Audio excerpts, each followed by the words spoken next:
보자. 생태계 평형쪽 같은 경우는 딱 한 느낌밖에 없어. 우리 뭐냐? 생태 피라미드만 보면 돼. 생태 피라미드. 요거를 보는 건데 되게 간단해. 피라미드라고 하는 거니까 차곡차곡 쌓는 느낌이지. 그럼 제일 밑에 누가 있겠어? 이런 식으로 있던 게 있어. 생산자. 그치. 생산자를 먹는 애들 누구 있어? 물론 이렇게 좀 작아야겠지. 뭐겠어? 1차 소비자. 상식적으로 풀떼기가 많아, 소가 많아? 야, 소가 더 많으면 저거 다 굶어 죽겠는데? 빨리 다 먹어야 되는데? 썩어버리기 전에? 그치? 딱 이미지잖아. 소 한 마리에 풀이 더럽게 많지. 쫙 초원에 풀은 야 초원에 쭉 샷에 있을 때 소가 몇 마리인 건 세지. 소 한 마리, 소 두 마리, 소 세 마리 맞지? 풀은 그냥 많다. 이거 토달지만 생산자가 당연히 맞는 게 맞아. 그리고 1차 소비자 소 뭐 이런 게 있다 쳐. 소를 누가 잡아먹지? 사람이 하지 마. 그거 안 돼. 뭐 이제 막장 사람만 쓰자. 호랑이가 잡아먹는다 진짜. 그래 2차 소비자. 요게 뭐 3차 등등등 있겠지. 최종 소비자는 누구다? 인간. 우리는 다 먹을 수 있지. 응. 요렇게 나온 게 생체 피라미드야. 그 요 사이에서 스킵된 게 뭐냐면 분해자라는 게 있는데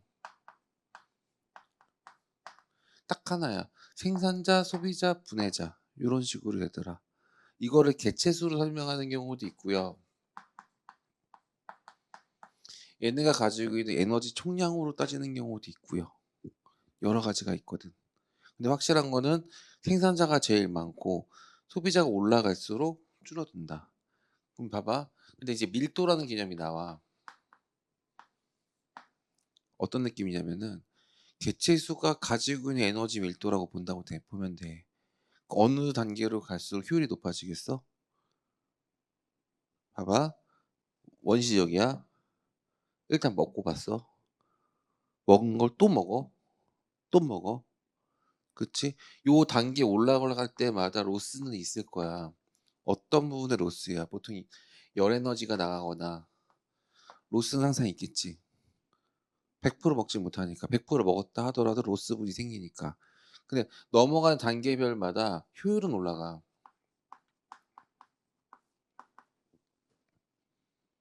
그러니까 생산자의 에너지 총량 분해, 1차 소비자 이런 것들. 생산자분의 1차 소비자. 이건 딱 비율이지 맞지? 그다음 왜? 이렇게 나와. 1차 소비자, 2차 소비자. 그리고 2차 소비자, 3차 소비자. 여기서 뭐가 나온다? 효율은 올라가더라. 음. 맞아. 근데 우리 요즘에 많은 얘기하는 게 얘를 키우기 위해서 수많은 풀들을 먹이는데 다이렉트로 먹는 게 이득이지 않겠냐 하는 비건주의자부터 수많은 사람들이 있거든. 얘네들 통해서 온실가스가 많이 나오니까 생태계 보호를 위해서 우리가 직접 풀을 먹으면 된다. 목적의식이 다르잖아. 우리가 필요한 건 뭐야? 풀이 아니고 고기잖아. 그치? 그리고 이제 환경오염이다 뭐 하면 우리 오염이라고 하면은 물론 소도 방구를 많이 끼고 똥도 많이 싸고 다 하지만 사람은 왜 사람은 빼는 거야? 80억 명들이 끼는 방귀도 환경오염일 텐데. 똑같은 개념이야. 이거 문제는 그 환경 하시는 분들이 뭔가 이상한 얘기를 하시는데 우리는 과학적으로 봤을 때 그냥 개체수는 생산자가 제일 많아. 그리고 이렇게 가.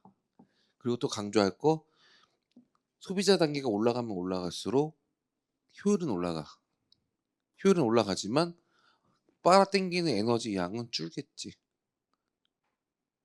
그냥 다이어트 먹는 게 나으니까. 되게 웃긴 게 뭐냐면 극단적으로 풀만 먹었을 때야. 우리 풀 먹고 살진 않잖아. 그치? 근데 만약에 이런 느낌이야. 여기서 중요한 거는 이 피라미드를 이해하는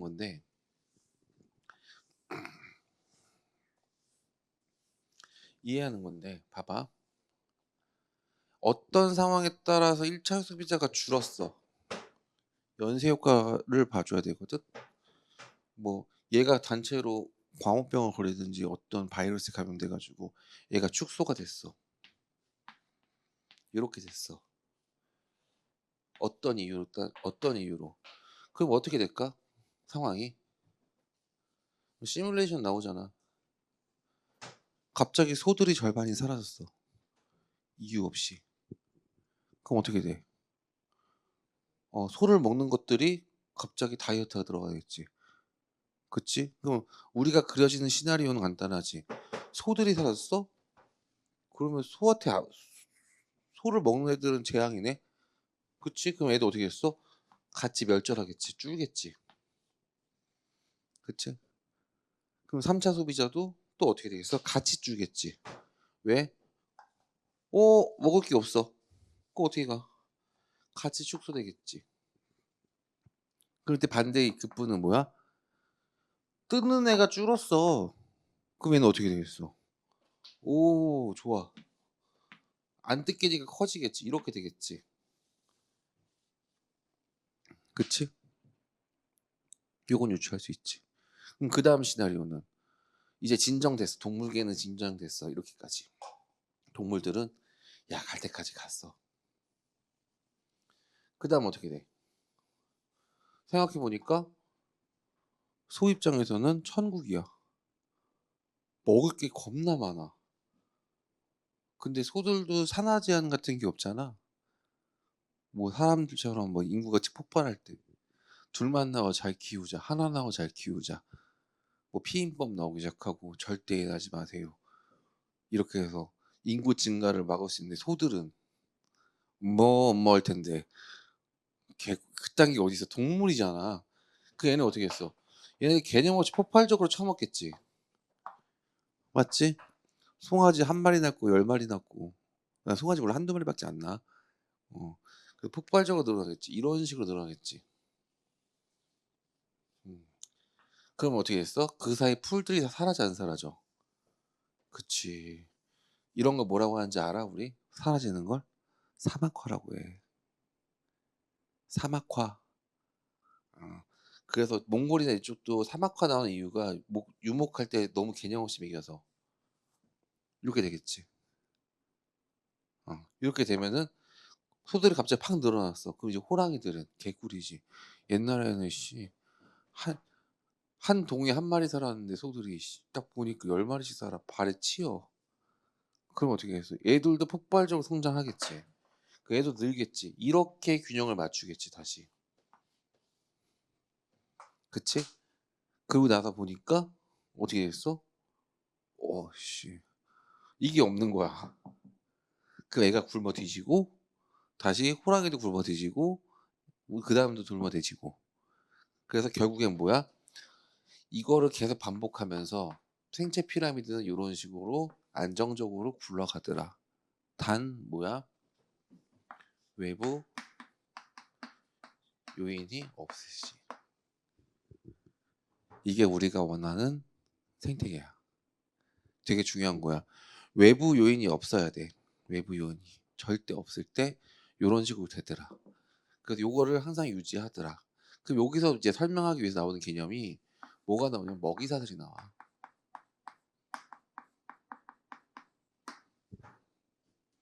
먹이사슬. 그럼 이렇게 안정적으로 돌아가기 위해서는 먹이사슬이 어떻게 돼야 되겠어? 다양해야 돼. 1차 소비자도 쌤이 소라고 했으니까 소만 있겠냐고. 염소도 있고 양도 있고 많이 있잖아. 맞지? 다양한 개체가 다양하게 조화롭게 살고 있어야 돼. 어디에서? 어떤 공간 내에서. 어떤 생태계를 이루는 공간 내에서. 이렇게 이루어지는 거고 다양한 게 중요하다고 말할 거야. 먹이사슬 단순한 구조는 어느 순간 이 고리 피라미드 고리 하나 끊어버리면 그 다음에 이어지는 생태계가 자빠지거든. 쭉 무너지거든. 근데 먹이사슬이 다양하고 개체수가 넉넉하면은 뭐 적당한 외부 요인이라는 게 되게 웃겨. 외부 요인하니까 사람들이 생각하는 게 인간이 개입해서 난개발을 한다 이런 게 아니고, 여기서 외부 요인은 이 피라미드 자체, 생태 피라미드 자체에 영향을 주는 것들. 뭐 갑자기 뭐 산불이 난다거나 뭐가 나거나, 일반 자연환경 변화도 외부 요인이거든. 이 가만히 있는데 갑자기 화산이 터졌어. 외부 요인이잖아. 생태계 내부에서 벌어진 게 아니잖아. 비생물적 요소인데 비생물적 요소가 갑자기 변화한 거잖아. 이걸 내부 요인이라 할 수가 없지. 말장난이야 지금. 말장난 조심히 보라는 거야.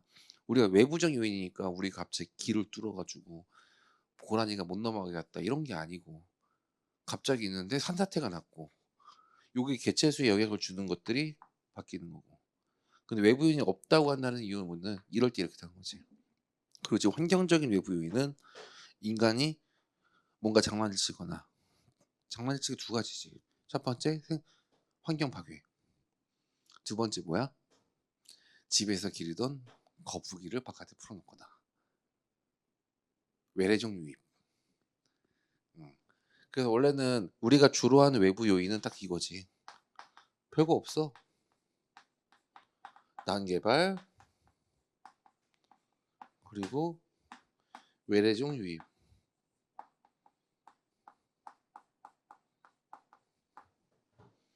외래종은 쟤네가 갑자기 헤엄쳐가지고 대서양을 건너 태평양을 건너 한국까지 오진 않을 거 아니야. 맞잖아. 독일 개미가 갑자기 열심히 유라시아 데리고 건너올 수는 없잖아. 맞잖아. 외래종 같은 건 누가 가져와? 사람.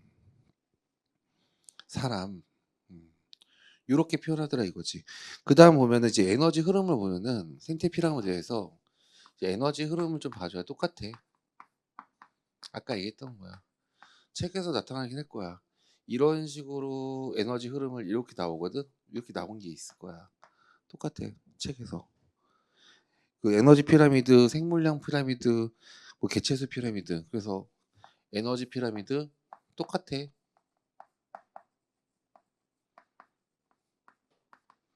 생물량 피라미드, 개체수 피라미드. 이 형태랑 동일해. 다른 건 아니야. 단지 올라가면 올라갈수록 줄어드는 건데, 여기서 비교할 건 딱 하나야. 밑에서 위에 올라왔을 때 비율만 좀 봐도 여기에서 OX 문제 생각보다 많이 나오기 때문에, 옛날에 쌤 때도 그렇게 나왔고, 그래서 아까 얘기했던 게 요 비율이 계속 올라가더라요. 그 에너지 같은 경우는 왜 소실하겠어? 처음부터 얘기했지. 열에너지 등등등등. 생물량은 그냥 체급이 커져 갈수록, 처음에 뭐 1차 소비자를 좀 큰 거 말고 작은 걸로 할까? 뭐 풀 먹는 조그만 동물도 뭐 있지? 뭐 곤충들도 있겠고 뭐 있을 거 아니야, 맞지? 그걸 잡으면 설치류도 있겠지. 쥐들도 있겠지. 쥐를 잡으면 독수리도 있겠지.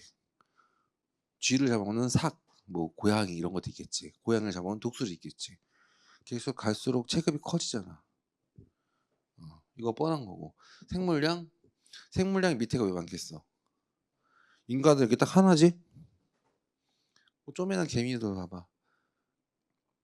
걔네 몇 그램짜리야? 겁나 많지. 야, 모기 어때? 장구벌레는 보이긴 하지만 날아다니는 모기들 걔 몇 그램짜리일 것 같아? 그래서 퀘스천. 모기가 빗방울에 맞으면 죽을까 안 죽을까?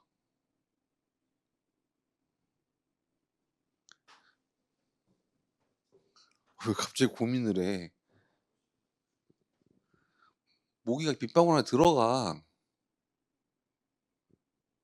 빗방울보다 모기가 작아. 그럼 맞으면 뒤지겠지 상식적으로. 질량 차이가 워낙 많이 나는데 충격량 설명하면은 죽지는 않아. 충격량 MV이기 때문에 모기 가지고 있는 질량이 워낙 작아 가지고 죽진 않는데 빗방울이 같이 바닥에 떨어지잖아? 그럼 죽어. 모기가 빗방울에 갇히자마자 도망 다니는 거야. 그래서 그 떨어지는 사이에 그 빗방울 해치고 또 나와야 돼. 같이 드랍되는 순간 끼야. 봐봐. 걔네들은 뭐야? 비 오는 날도 이제 죽음의 경계에서 뛰고 있지. 당연히 개체수. 밑으로 갈수록 겁나 많겠지. 상식적으로. 쪼매날수록. 그래야 모든 생명체는 이거거든. 내 종이 유지되는 거거든. 어떤 물질 대사를 해서 어떤 활동을 해서 내 유전자 부분이 그다음 내 계승이 되고 이렇게 돼서 그냥 하나의 유기체가 영위하는 거거든. 그 유기체가 영위하기 위해서 어떻게 했어? 나 때 못하기 때문에 후손을 만드는 거고.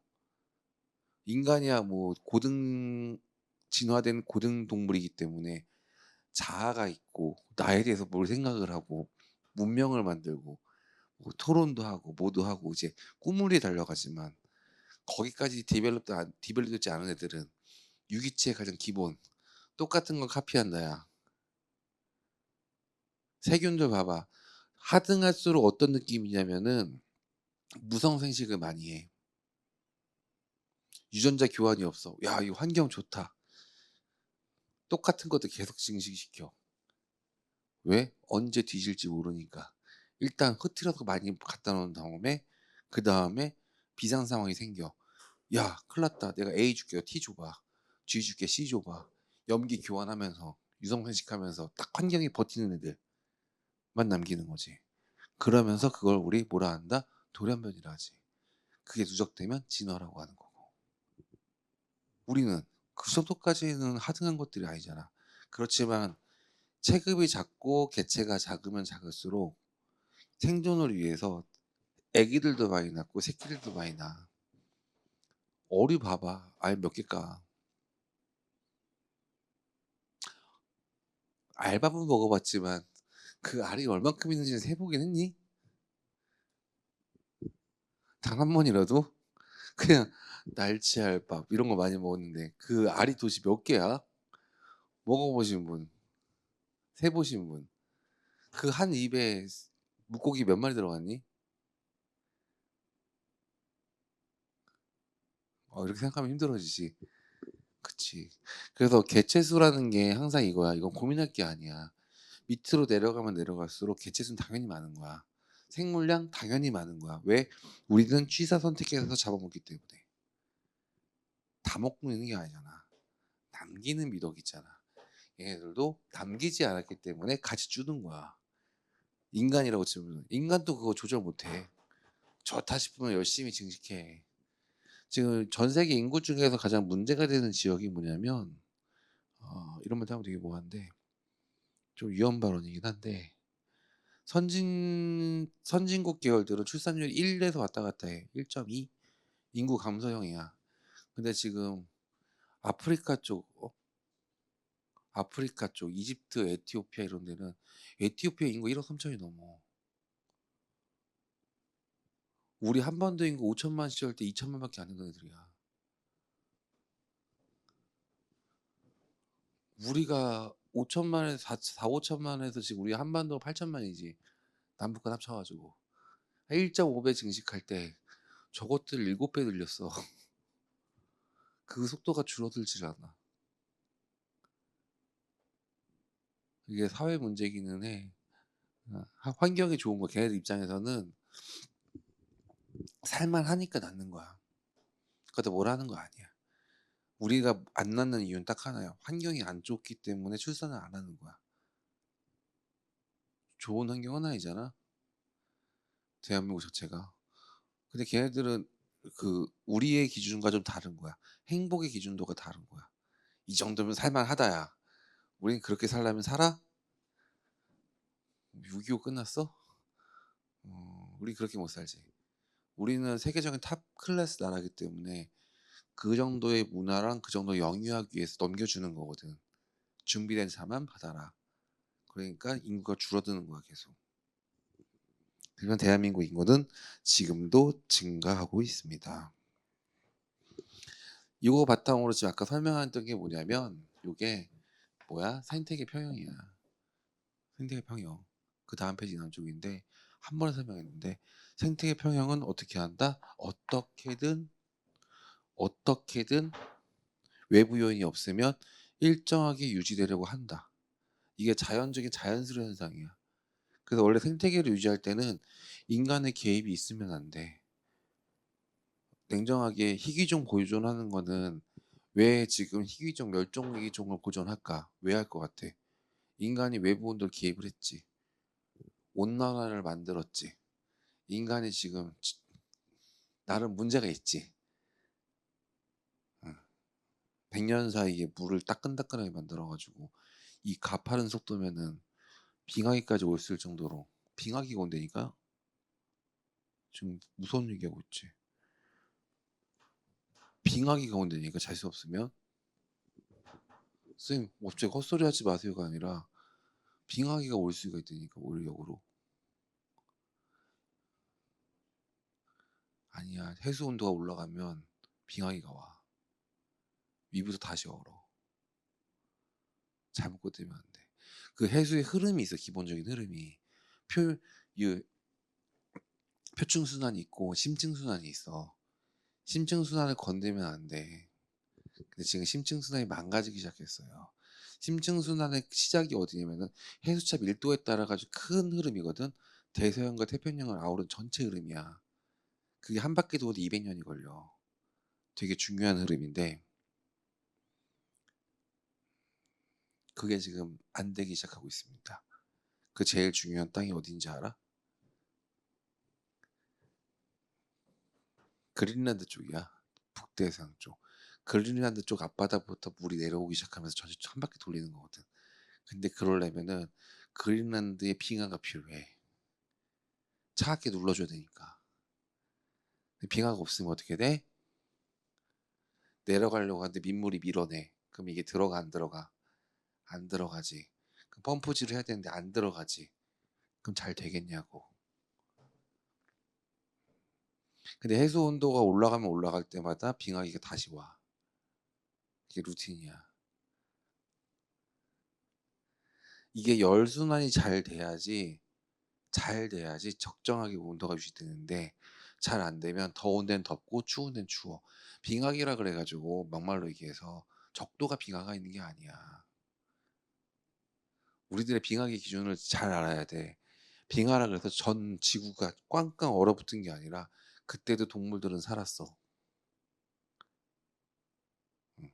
위도 낮은 곳에서. 빙하기는 뭐겠어? 쭉 내려오는 거야. 심지어 빙하기가 따뜻할 때는 어디까지 있었냐면은 2만 년 전쯤에는 만주 지역 쪽에 사람들이 많이 살았어. 원시인들이. 한반도는 안 살았고. 그걸 알아야 돼. 온난할 때는 만주 지역으로 올라가. 추우면 다비투로 내려가. 그거 차이야. 우린 별 상관없어. 원래 북극이잖아. 대한민국은 뭐 빙하기도 뭐 관심 없을걸? 우리가 제일 전 세계에서 제일 추워. 기상이변으로 해가지고 북극에 코카콜라 마시는 북극곰 공기랑 같이 가져오잖아. 제트기로 타가지고 쭉 오잖아. 아주 깨끗한 청량한 북극 공기. 다이렉트 맡고 있잖아. 우린 상관이 없어. 전혀 상관없어. 왜 우리나라 겨울이 전 세계 탑이야? 그건 맞아. 그 개체군 변동 같은 경우는 크게 어려운 부분은 아니고 그 생태계 평형 유지 사례 같은 여러 가지가 있는데 그거 다 관심 없고 요것만 기억하면 돼. 누가 하나가 없어지면 다시 생기고 다시 생기더라. 요것만 좀 기억하면 돼. 어려운 건 아니야. 생태계 쪽을 선생님이 온난화까지 같이 얘기하는 게 정말 중요하다는 거고 과학적으로 봤을 때 한 번이라도 이 환경적인 측면에서 봤을 땐 변수를 인간이 안 만들어주는 게 제일 좋아. 이쪽 부분은 어쩔 수가 없어. 인간이 변수를 만들면 또 다른 변수가 생기기 때문에. 그래서 이쪽 부분은 되게 쉬운 거니까 가볍게 넘어가도록 하고 그 다음 거 보자.